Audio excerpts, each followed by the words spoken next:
Hello বন্ধুরা, তোমরা সবাই কেমন আছো? আশা করি সবাই ভালো আছো। এই দেখো আমি বেরিয়ে পড়েছি।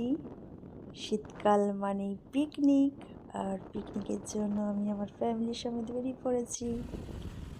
আমার বাড়ি থেকে পিকনিকের জায়গাটা অনেকটা দূরে ছিল, প্রায় আধা ঘন্টারও বেশি বাইকে যেতে হয়েছে। তারপরে গিয়ে পৌঁছলাম পিকনিকের জায়গায়। আর পিকনিকের জায়গায় গিয়েই আমার মেয়ে তার পছন্দ মতন দোলনা পেয়ে গেছে, পছন্দ মতন জায়গা পেয়ে গেছে।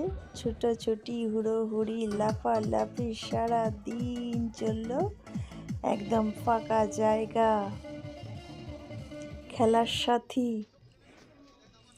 আর এখানে সব দাদারা খাবারের ব্যবস্থা করছিল, রান্নাবান্নার ব্যবস্থা করছিল।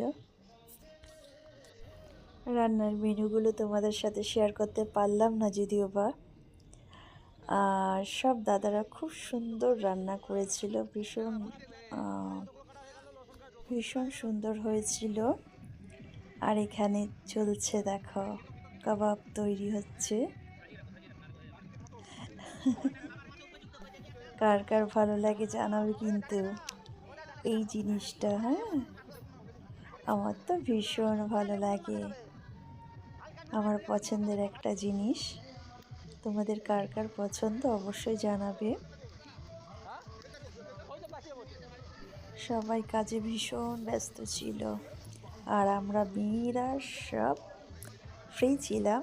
মেয়েরা জমিয়ে আড্ডা মেরেছি, গল্প করেছি, ব্যাস। তোমরাও আশা করি সবাই এই সময় পিকনিক করেছো। আর পিকনিক মানেই হচ্ছে মজা, সবার সাথে একসাথে অনেকটা সময় কাটানো, অনেক ভালো লাগার একটা সময়। বছরে তো সবাই ব্যস্ত থাকে নানা রকম কাজ নিয়ে, ব্যাস এই সময়টা একটু সবাই একসাথে আনন্দ। আর এখানে দেখো আমরা সব মেয়েরা মিলে আড্ডা মারছিলাম। এই হচ্ছে পিকনিক এর জায়গাটা, খুব সুন্দর। আমার মেয়ে তো গল্পের সাথে পেয়েছিল, বিশেষ করে ওর দোলনা হচ্ছে মনে সারা বছরের দোল একসাথেই দোলনাতে চেপে স্বাদ মিটিয়ে নিচ্ছিল। ওর সারা বছরের দোল যাতে একসাথেই মানে দুলে নেবে, এরকম একটা ব্যাপার ছিল। খাওয়া দাওয়া পর্ব শুরু। সবাই